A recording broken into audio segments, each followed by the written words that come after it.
Update po. Ngayon po April 24 po, 10 AM po.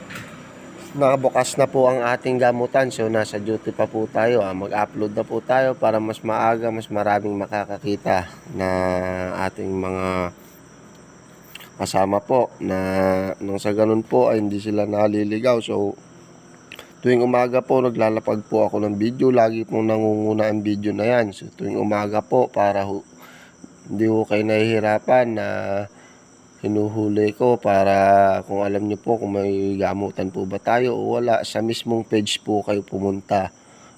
Kahit po hindi na kayo mag-message, so po pwede rin naman din po kayo mag-message, kaso po antayin nyo na lang po ang reply ko po sa inyo, kasi gawa po ng nasa trabaho po tayo, may ginagampanan tayong trabaho na sa ating duty po. At pakitignan nyo po tuwing umaga po yan.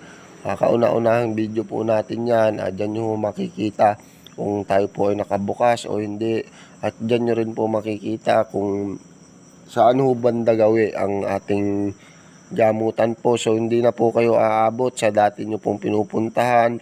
Halos pagbabalang po ng kanto, makikita nyo po yung ating gamutan po sa pagbabalang po ng kanto.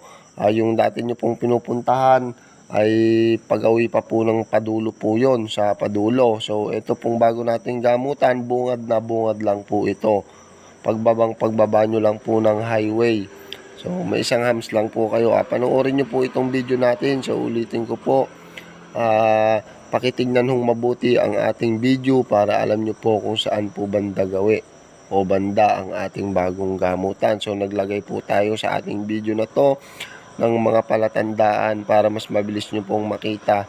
Pagbaba lang po mismo ng kantong pinapasukan nyo, malapit na po tayo doon. So tignan nyo po ang video natin na to para nang sa ganun po ay hindi po naliligaw ang iba. At ulitin ko po, tignan nyo po ang mismong page natin.